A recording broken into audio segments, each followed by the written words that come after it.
আসসালামু আলাইকুম এভরিওয়ান। অভিনয়ের জীবন গল্পের তৃতীয় পার্ট। আর তোমরা তো আর আমাকে আগের মতো সাপোর্ট করো না, না করো লাইক, না করো কমেন্ট। এখন হয়তো খারাপ সময় যাইতেছে, তো এখন যারা তোমরা আমার পাশে আছো তোমাদের সবাইকে জানাই ধন্যবাদ। আর আশা করি তোমরা এভাবে আমার পাশে থাকবা। তো চলো বেশি কথা না কইয়া গল্প শুরু করা যাক। বিকালবেলা বাসা থেকে বের হতেই দেখি আইমান আমাদের বাসার সামনে বসে আছে। আমি বললাম, কিরে তুই এখানে? আইমান বলল, কেন আসতে পারি না? আমি বললাম, আরে দূর সেটা না, এই সময় তুই তো এদিকে আসিস না, সেই জন্য জিজ্ঞেস করলাম। আইমান বলল, তোকে অনেকবার কল দিতেছিলাম, মোবাইল অফ দেখাচ্ছে, তাই চলে আসলাম। আমি বললাম, আচ্ছা ভিতরে আই। তারপর আইমানকে নিয়ে আবার বাসায় গেলাম। আইমান বলল, কিরে কাউকে দেখছি না যে? আমি বললাম, আব্বু আম্মু মামার বাসায় গেছে, আসতে রাত হবে। আইমান বললাম, আর তোর বউ? আমি বললাম, ওর বাপের বাড়িতে চলে গেছে। আইমান বলল, কেন? আমি বললাম, আমার সাথে ঝগড়া করে। আইমান বলল, তুই আবার কি করলি? আমি পুরো ঘটনা শেয়ার করলাম। আইমান বলল, তুই এখন কি সিদ্ধান্ত নিলি? অবন্তীকে রাখবি নাকি ডিভোর্স দিয়ে দিবি? আমি বললাম, এখনো কিছু চিন্তা করিনি। আইমান বলল, যেটা ভালো মনে হয় সেটা কর। আমি বললাম, আরো কিছুক্ষণ আড্ডা দিয়ে আইমান চলে গেল। মাগরিবের পরে নামাজ পড়ে আর বাসায় আসিনি। ভাইয়ার কবরের কাছে গেলাম।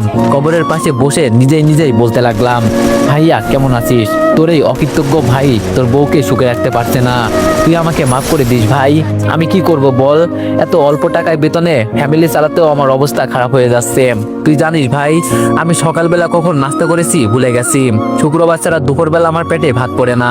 জানিস ভাই, আমি 2টা শার্ট দিয়ে পুরো বছরটা কাটিয়ে দিয়েছি। নিজের স্বাদ ইচ্ছা সব বিসর্জন দিয়ে দিয়েছি। নিজের কম্পিউটার মোবাইল ঘড়ি সব বিক্রি করে দিয়েছি ওদের মুখে হাসি ফুটানোর জন্য। জানিস ভাই, আমি পড়ালেখাটাও শেষ করে দিয়েছি শুধু অবন্তীর জন্য। কিন্তু দেখ, সে আজকে আমাকে রেখে চলে গেছে। আসলে ভাই দোষটা আমারই। আমি ওদের কাউকে ঠিক মতো সুখে রাখতে পারছি না। কি করব বল, সারাদিন এত কাজ করে বাসায় এসে আমার ফ্লোরে থাকতে ইচ্ছা করে না। আমারও ইচ্ছা করে অন্তত রাতের বেলা কেউ একজন আমার সাথে ভালো ব্যবহার করুক, ঠিকভাবে আমার যত্ন নিক। কিন্তু দেখ, কপালটা এতটাই খারাপ যে এই সামান্য চাটুকু আল্লাহ কপালে রাখলো না। ভাই তুই আমাকে মাফ করে দিস, আমি কাউকে সুখে রাখতে পারছি না রে ভাই। আর কিছু বলতে পারলাম না। ভাইয়ার স্মৃতিগুলো চোখের সামনে ভাসতে লাগলো। আরো কিছুক্ষণ ভাইয়ার পাশে থেকে কবর জিয়ারত করে বাসায় চলে গেলাম। দেখলাম তালা আগে থেকেই খোলা, তার মানে আব্বু আম্মু এসে গেছে। দরজাটাও খোলা। দেখলাম আব্বু আম্মু চোখ মুখ লাল করে বসে আছে।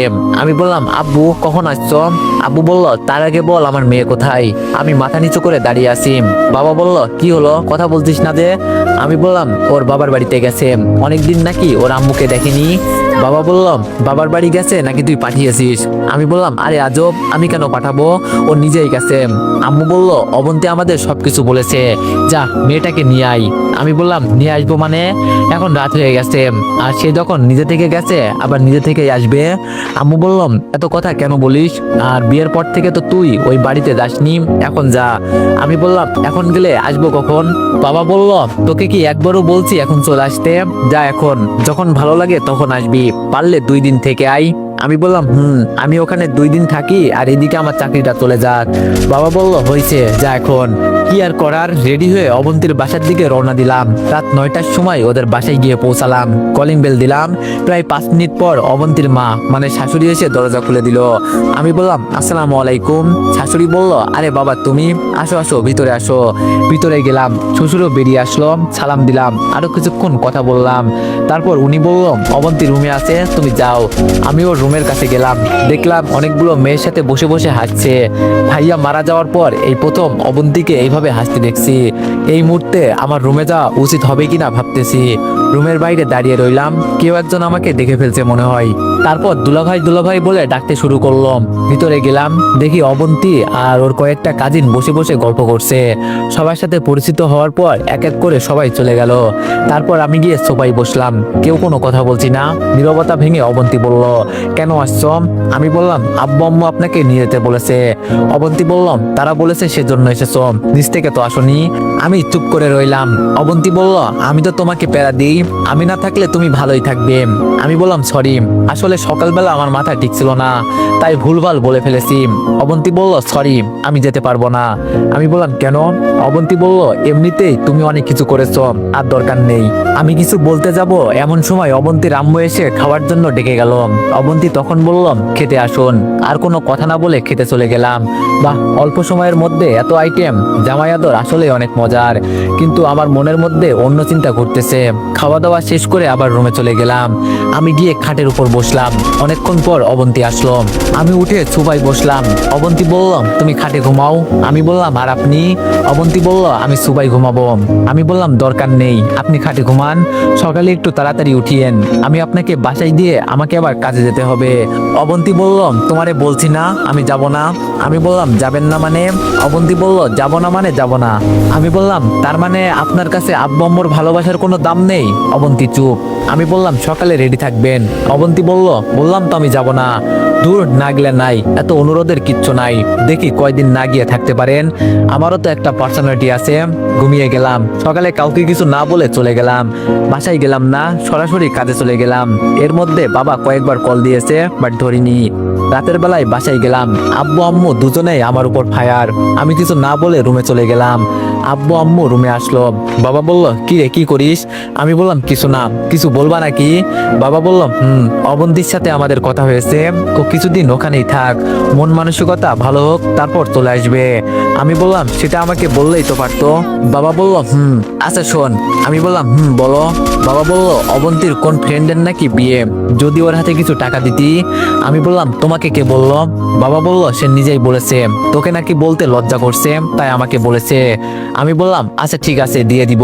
বাবা বলল, বিয়ে তো কয়েকদিন পর, কালকে দিতে পারবি? আমি বললাম, আচ্ছা দেখি। তারপর খেয়ে ঘুমিয়ে গেলাম। সকালে কাজে যাওয়ার আগে টিউশনিতে গেলাম। পড়ানো শেষে টাকাটা অগ্রিম চেয়ে নিলাম। টাকাটা নিয়ে আবার কাজে চলে গেলাম। দুপুরবেলা আমি নামাজ পড়ে বাইরে একটা দোকানে পানির মধ্যে পাউরুটি চুবিয়ে খাচ্ছি। এমন সময় দেখলাম একটা মেয়ে আমার দিকে হা করে তাকিয়ে আছে। ভালো করে খেয়াল করে দেখলাম এটা অবন্তী। তার কয়েকটা ফ্রেন্ডের সাথে কোথাও যাচ্ছে মনে হয়, বাসের জন্যই অপেক্ষা করছে। আমি দেখেও না দেখার ভান করে কভার ভ্যান চালককে তাড়াতাড়ি এখান থেকে চলে যাওয়ার জন্য বললাম। সে ভ্যান চালাচ্ছে আর আমি পেছন থেকে ঠেলতেছি। রাতের বেলা বাসায় আসলাম। দরজার টোকা দেওয়ার একটু পর দরজা খুলে দেয়। তাকিয়ে দেখি এটা অবন্তী। রীতিমতো একটা টাস্কি খেলাম। কি ব্যাপার? অবন্তীকে আমি নিয়ে আসতে গেলাম, আসলো না, কিন্তু এখন নিজে থেকে এসে হাজির। অবশ্য ভালোই হয়েছে, সে কোনো কথা না বলে চলে গেল। আমি দরজা লাগিয়ে রুমে গেলাম। ফ্রেশ হয়ে এসে সবাই মিলে খেতে বসলাম। খাবার এক পর্যায়ে বাবা বলল, একটা কথা বলার ছিল। আমি বললাম, কি কথা? বাবা বলল, তোমাদের বিয়ের তো অনেক দিন হয়েছে, এবার অন্তত ভবিষ্যতের কথা কিছু চিন্তা করো। আমি বললাম, কি বলছো, কিছুই তো বুঝতেছি না। আম্মু বলল, বাসাটা খালি খালি লাগে, আমাদেরও তো ইচ্ছা করে নাতি নাতনির সাথে খেলতে। আম্মুর কথা শুনে আমার গলায় ভাত আটকে গেল। কাজটা শুরু করলাম। মনে মনে বললাম, এখনো ফ্লোর থেকে খাটে উঠতে পারিনি। আর আম্মু বাচ্চা চিন্তা করতেছে। আম্মু, দিল্লি এখনো বহু দূর, তোমার কপালে নাতি নাই। কিছু না বলে চুপচাপ খেয়ে উঠে গেলাম। রুমে গিয়ে বসে আছি। একটু পর অবন্তী আসলো। আমার দিকে তাকিয়ে রইলো। দেখে মনে হচ্ছে কিছু একটা বলবে। আমি বললাম, কিছু বলবেন? অবন্তী বলল, একটা কথা ছিল। আমি বললাম, বলুন। অবন্তী বলল, তুমি আরেকটা বিয়ে করো।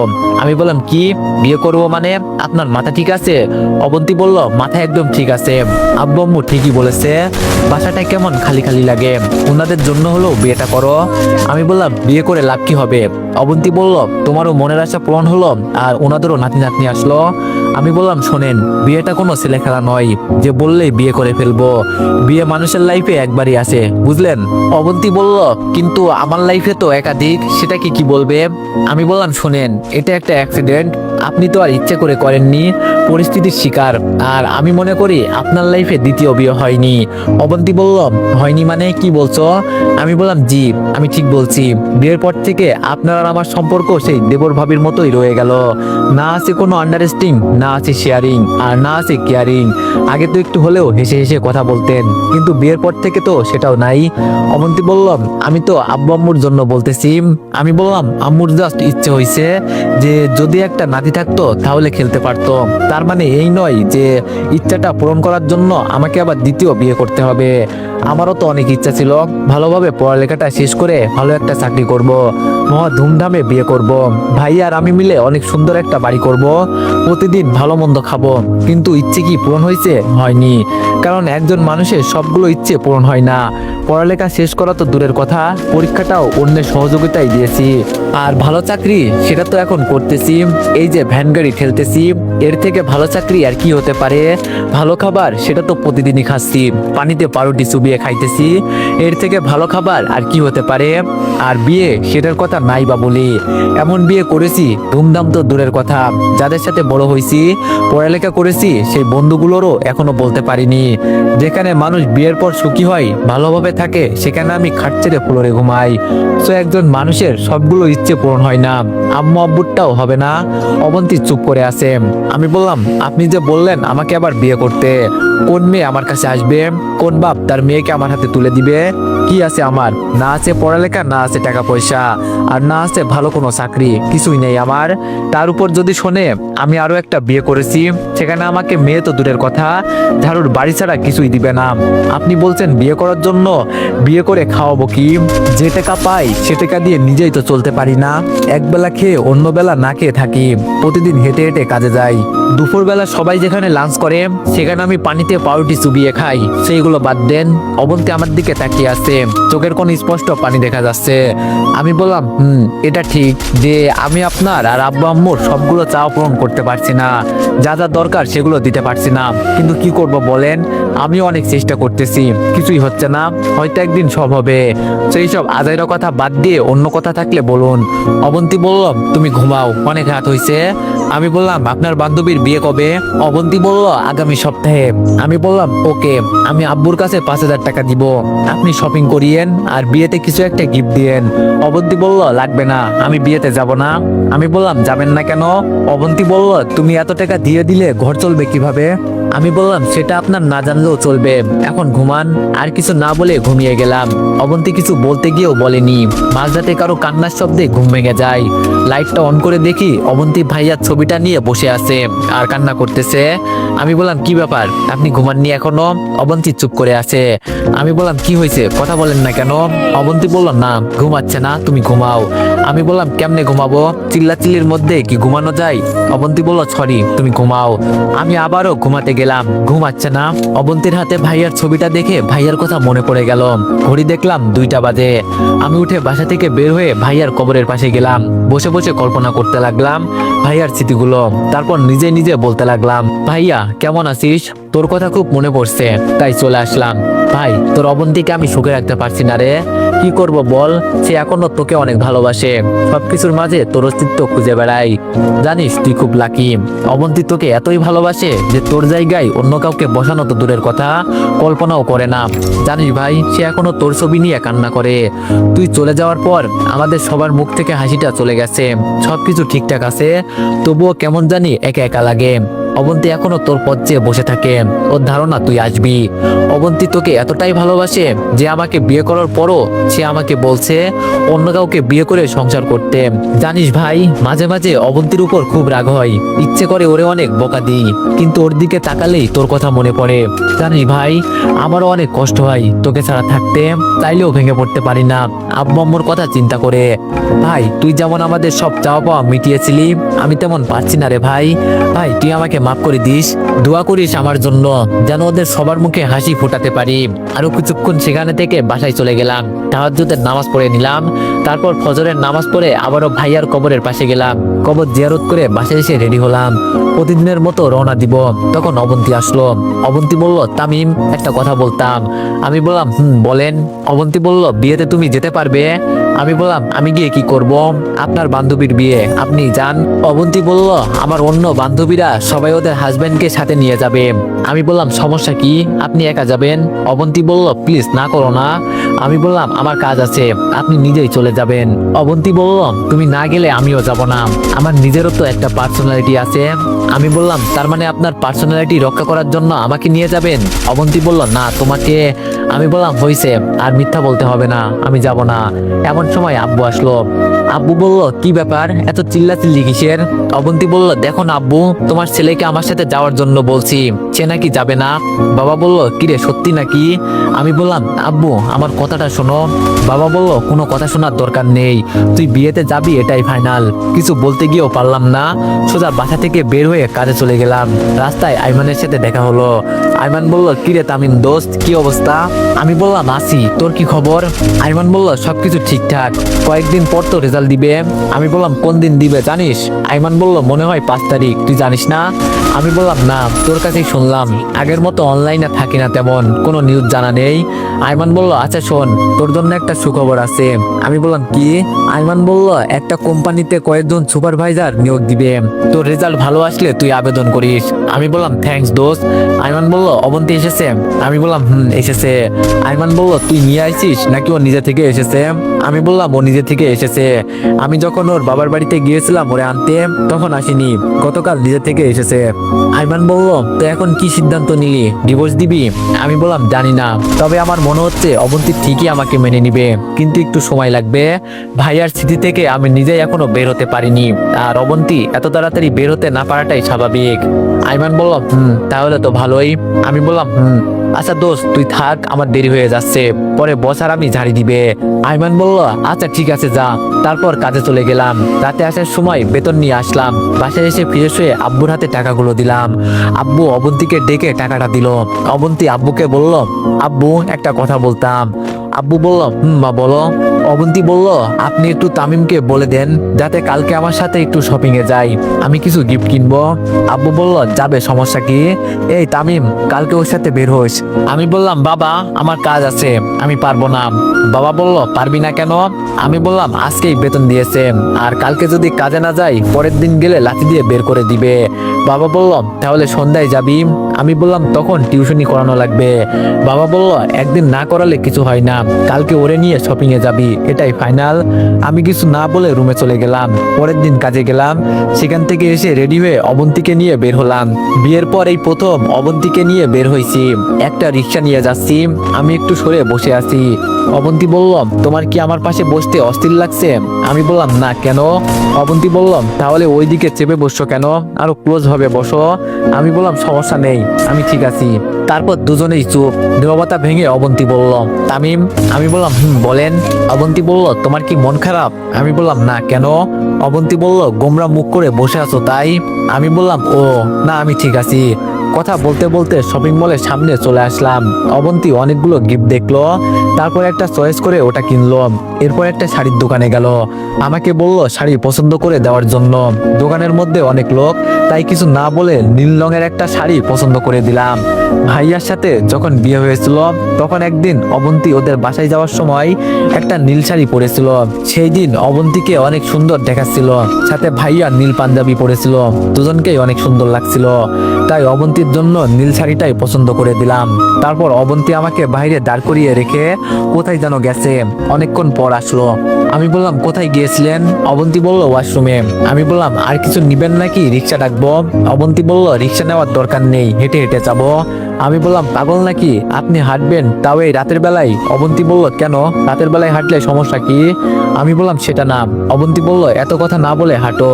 তারপর দুজন হাঁটতে লাগলাম, খুব দারুণ একটা অনুভূতি কাজ করলো। তারপর রাস্তায় আর আমাদের কোনো কথা হয়নি।